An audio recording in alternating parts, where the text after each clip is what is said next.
Russia கிட்ட சீப்பான oil வாங்கக்கூடிய நாடுகள். 51வது நாள் என்ன நடக்கும் அப்படின்னா, அதுக்கு பேசாம தெரிஞ்சுக்கிறதுக்கு பேசாம ட்ரம்ப் அவர்கள் சொல்ற மாதிரி ரஷ்யா கிட்ட இருந்து ஆயில் வாங்காம இருந்துக்குவேன் அப்படிங்கல லின்சே கிரஹாம் அவர்கள் பல நபர்கள் அப்படியே தெரிஞ்சுக்கணும்னு நினைச்சாலும் அயத்துல்லா கமேனி அவர்கள்கிட்ட 51வது நாள் என்ன ஆகுன்னு போன் பண்ணி கேளுங்க அப்படிங்கிறது போலாம் ஸ்டேட்மெண்ட்ஸ் எல்லாம் பார்க்க முடிஞ்சது. பல நபர்கள் பல ஃபார்மேட்ல நேட்டோ நாடுகள், நேட்டோல இருக்கக்கூடிய நாடுகள், நேட்டோவோட தலைவர்கள், அமெரிக்கா இண்டிவிஜுவலா எல்லாரும் வந்து பண்ண மிரட்டி பார்த்தாச்சு. இப்ப இதுக்கான ரெஸ்பான்ஸ் பேசாம முடிவுகள் எடுக்கப்படுதா அப்படின்ற கேள்விகள் வருது. அதுக்கான காரணம் 3 நாடுகள். இந்த 3 நாடுகளும் வந்து பாத்தீங்கன்னா நம்ம நாட்டுல வந்து பாத்தீங்கன்னா அது சவுத்துல மூவேந்தர்கள் அப்படிங்கிறது போல இருந்துச்சு. அந்த டைம்ல இந்த மூவேந்தர்கள் இணைஞ்சு செயல்படுறாங்க அப்படின்னா எவனாலையும் அந்த பார்டருக்குள்ள என்ட்ரு ஆக முடியாது. எப்பேற்பட்ட ஒரு படையா இருந்தாலும் உள்ள என்ட்ரு ஆக முடியாது. ஸோ அதுபோல ஒரு மூவேந்தர்களோட கூட்டமைப்பு வந்து பாத்தீங்கன்னா இப்போ உலகத்துல திரும்ப உருவாகுதா அப்படின்ற கேள்விகள் வருது. அந்த ஃபார்மேட் தான் ரிக்குன்னு சொல்லுவாங்க. இதோட எக்ஸ்பிளனேஷன் நீங்களே புரிஞ்சிருப்பீங்க இதுக்கு பின்னாடி என்ன இருக்கு அப்படிங்கிறது போல. முதல்ல நம்மளோட ஏன்னா ஆர்ஐசி இல்லையா இந்தியா, நம்மளோட மினிஸ்டர் ஆஃப் எக்ஸ்டர்னல் அஃபேர்ஸ் தரப்புல இருந்து என்ன ஸ்டேட்மெண்ட் வந்திருக்கு. அதாவது என்னங்க சும்மா ஆயில வாங்காத வாங்காத ரஷ்யா ஆயிட்டு இருந்து வாங்குது, எங்க மக்களுக்கு வேணுங்க, எங்களோட எக்கனாமிக் மக்களுக்கு எங்களுக்கு தேவை, நாங்க வாங்கதான் செய்வோம், என்ன டாரிஃப் போடுவீங்களா அப்படிங்கிறத வந்து பாத்தீங்கன்னா பேச்சுக்கள் வந்திருக்கு. அது மட்டும் இல்லாம ரிக் ஃபார்மேட்டை பத்தி கேட்கறாங்க. செய்தியாளர்கள் கேட்கிறாங்க அப்படின்னாலே இல்ல காரணம் இல்லாம இருக்காது. அதுக்கு அவர் பதிலும் சொல்றாரு. அதாவது ரிக் இந்த நம்மளது பார்த்தோம்னா இதை வந்து ரிவைவ் பண்ணக்கூடிய நேரம் வந்துருச்சு. பார்ட்னர்ஸ் கூட பேச ஆரம்பிச்சிருக்கோம்.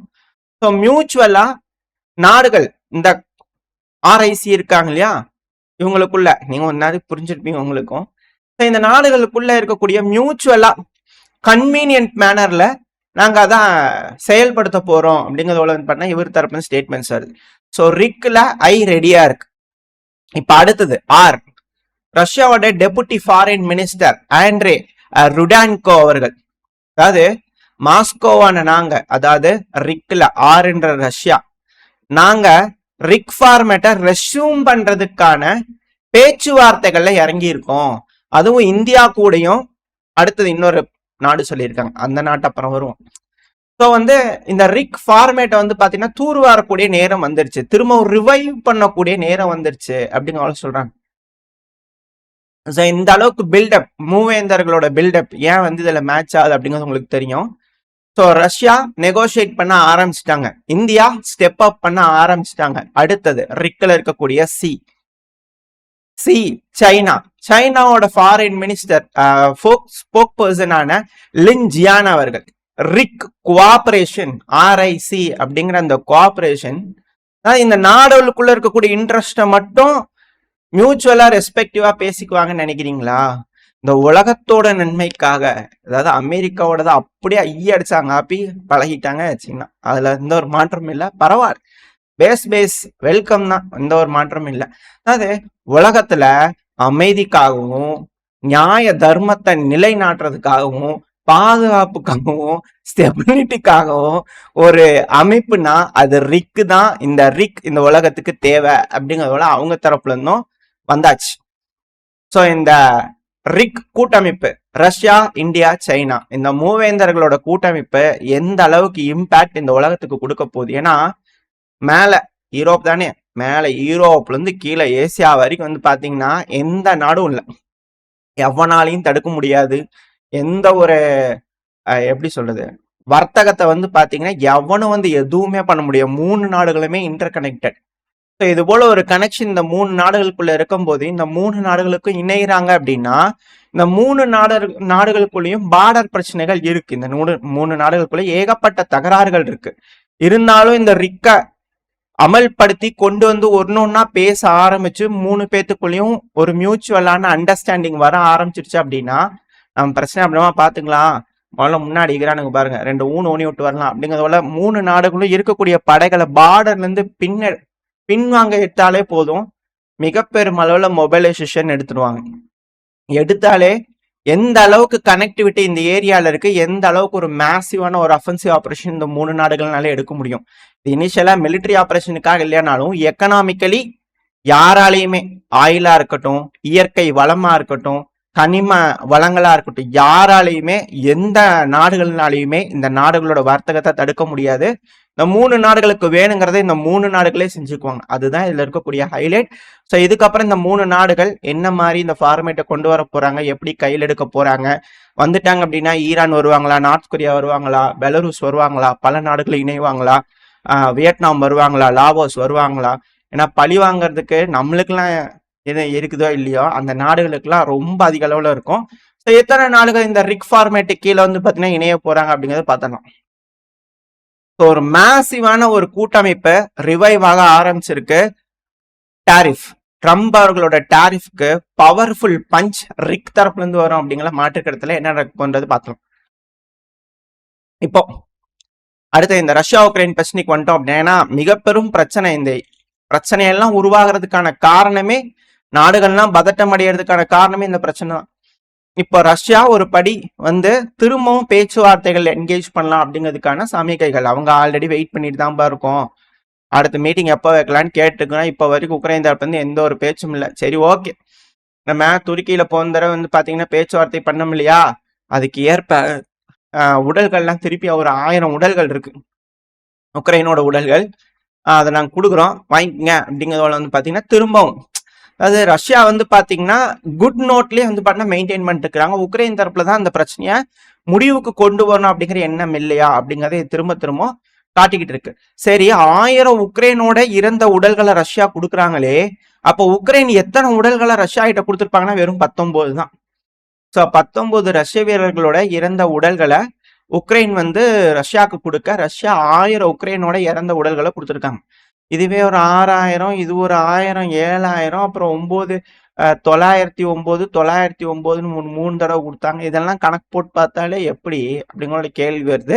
இவங்க சொல்ற கணக்குக்கும் இவங்க கொடுக்கறதுக்கு சம்மந்தமே இல்லையே அப்படிங்கிறது போல இருக்கு. எதுக்கு எப்படியோ இது போல இரு நாடுகளுக்குள்ளேயும் பேச்சுவார்த்தைகள் நடந்துட்டு இருக்கு. இது போல உடல்களை எக்ஸ்சேஞ்ச் பண்ணிக்கிறாங்க. ஸ்மூத்தா இருக்கு அப்படிங்கிறதே ஒரு பெரிய விஷயம் தான். ஏன்னா எஸ்கலேஷன் ஹெவியா இருக்கு இல்லையா, பெருமளவுல ட்ரோன் தாக்குதல்கள்லாம் நடந்துகிட்டு இருக்கு. ஸோ அதுக்கு அந்த டைம்லயும் இது போல பேச்சுவார்த்தைகள் நடக்கிறது ஒரு நல்ல விஷயம்தான்.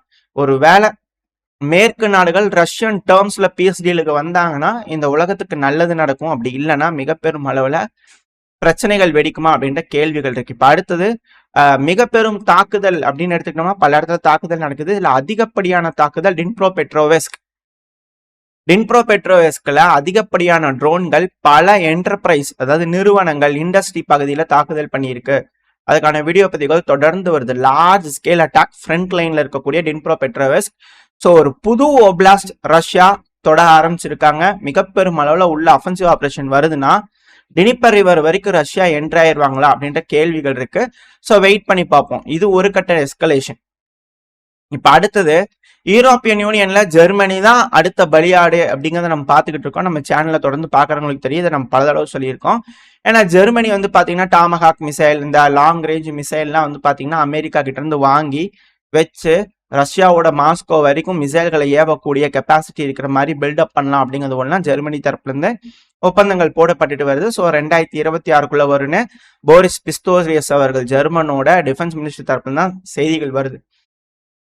இப்ப இந்த சமயத்துல ஏன்னா அதெல்லாம் வாங்கி வச்சா இது எதுக்காக சொல்றாங்கன்னா அன்லெஸ்லாம் 2 வகையா பாக்குறாங்க. ஒண்ணு வந்து பாத்தீங்கன்னா பெலரூஸ்ல வந்து பாத்தீங்கன்னா லாங் ரேஞ்ச் மிசைல்ஸை ரஷ்யா கொண்டு போய் வைக்கிறாங்க, அணு ஆயுதங்கள் வைக்கிறாங்க.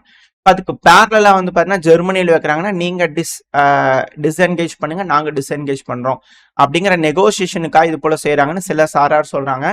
இன்னும் சில சாரார் இல்ல, ஜெர்மனி டாரஸ் மிசைல் டைரக்டா என்கேஜ் பண்றது, ரஷ்யாவை போய் அடிக்கிறாங்க, இது போல விஷயங்கள் நடக்குது அப்படின்னா ரஷ்யா ஜெர்மனி மேல தாக்குதல் பண்ணுவாங்களே அந்த டைம்ல ஜெர்மனியை ரிட்டாலியேட் பண்ணதுக்கு ஒரு வேணுமா இல்லையா, ஸோ அதனால இது போல விஷயங்கள்லாம் நடக்குதுன்றாங்க. அதுக்கு ஏற்ப இப்ப இன்னொரு விஷயமும் நடந்திருக்கு. ஜெர்மனியோட சான்சலரான ஃபெட்ரிக் மெர்ஷ் அவர்கள், யூகேவோட பிரைம் மினிஸ்டரான கிறிஸ் டார்மர் அவர்கள், ஸோ இவங்க 2 பேரும் பைலேட்டரல் மிலிட்டரி பேக்டை வந்து பாத்தீங்கன்னா கையெழுத்து போட்டுக்கிறாங்க.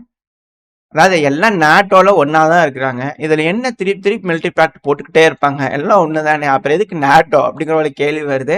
ஒருவேளை அதெல்லாம் போயிருமா? அதுக்கு மதிப்பு இல்லையா ஃபர்ஸ்ட்டு? அப்படின்னு போல கேள்வி இருக்கு. அதெல்லாம் ஒரு பிம்பம் தானா? அப்படிங்கிறது போல. இது எப்படியும் இப்போ இவங்க 2 பேத்துக்குள்ள வந்து பாத்தீங்கன்னா, ஒரு மியூச்சுவலான மிலிட்டரி பைலேட்டரல் பேக்ட் வந்து பாத்தீங்கன்னா, டிஃபென்ஸ் ஆப்ளிகேஷன்ஸ் வந்து பண்ணா போட்டிருந்திருக்காங்க. இன் கேஸ் ஏதோ ஒரு நாடுகள் இந்த 2 நாடுகள் மேல அட்டாக் பண்றாங்கன்னா, அதுக்கு ஏற்ப ஆர்ம்ட் அட்டாக் நடக்குதுன்னா அதுக்கு ஏற்ப ரியாக்ட் பண்ணுவாங்க. 2 நாடுகளும் இணைஞ்சு ரியாக்ட் பண்ணுவாங்க அப்படிங்கிறதோட இதுதானுங்க நேட்டோ அப்படிங்கிற போல இருக்கு. பட் இருந்தாலும் இதுக்கு மேல அது எடுபடாது போல தெரியுது. ஏன்னா நேட்டோ நாடுகள்லாம் வந்து விருப்பம் தெரிவிக்காதனால தன்னிச்சையா போய் இந்த நாடுகள்லாம் சண்டை பிடிக்கிறாங்கன்னா இவங்க தான் பிடிச்சுக்கணும். ஸோ அதுக்கு கேரண்டி வாரண்டிலாம் மற்ற நாடுகள் கொடுக்குறாங்களா அப்படின்ற கேள்விகள் இருக்கு. எது எப்படியோ ஏன்னா இப்போ அதுக்கு ஏற்ப வந்து பார்த்தீங்கன்னா ஹங்கேரி வந்து பார்த்தீங்கன்னா நேட்டோ நாடு தான். ஆனா இப்போ ஹங்கேரி இயூலையும் இருக்காங்க. இருந்தாலும் இப்போ உக்ரைன் மேல சாங்ஷன் போட்டுக்கிறாங்க. அதுவும் 3 உக்ரைனோட மிலிட்டரி லீடர்ஸ் மேல வந்து பாத்தீங்கன்னா ஹங்கேரி சாங்ஷன் போட்டிருக்காங்க. எதனாலன்னா இது போல ஒரு நபரை வந்து பாத்தீங்கன்னா மொபைலைஸ் பண்ணலாம் அப்படிங்கிறதுக்காக பிடிச்சிட்டு போயிருக்காங்க. அவர் வந்து ஜக்கார் பட்டியால இருக்கக்கூடிய ஒரு நபர், உக்ரைனியன் தான். பட் ஆனா டூவல் சிட்டிசன்ஷிப் வச்சிருக்காரு. அவர் ஒரு ஹங்கேரியனும் கூட. ஸோ இப்போ ஹங்கேரி டூவல் சிட்டிசன்ஷிப் வச்சிருக்கிற ஆளை நீ எப்படிப்பா பிடிச்சிட்டு போலாம்? வம்படையா பிடிச்சிட்டு போய் அடிச்சு நீ அவரை கொண்டிருக்கிற அப்படிங்கிறது போல கேசலாம் போல யூரோப்பியன் யூனியன்ல அப்படிங்கிற போல அவங்க தரப்பு வந்து மிக பெரும் அளவுல குற்றச்சாட்டுகள்லாம் வந்து பாத்தீங்கன்னா வந்துகிட்டு இருக்கு. இதை பீட்டர் செசார்ட் அவர்கள் வந்து பாத்தீங்கன்னா வன்மையா கண்டனங்கள் தெரிவிச்சு இது போல ஸ்டேட்மெண்ட்லாம் வந்துகிட்டு இருக்கு. யூரோப்பியன் யூனியன் எப்படி ரியாக்ட் பண்ண போறாங்க? ஃபோர்ஸ்டு மொபைலைசேஷன் பண்ணக்கூடாது, அது இவங்க பண்றாங்க அப்படின்ற குற்றச்சாட்டுகள் தொடர்ந்து வந்துகிட்டே இருக்கு. ஓரளவுக்கான தகவல்கள் இந்த பையில பார்த்துருப்போம்னு நினைக்கிறேன். இதோட இந்த பையன் நான் முடிச்சுக்கலாம். இந்த பதிவு எப்படின்னு உங்களுக்கு பிடிச்சிருக்கா?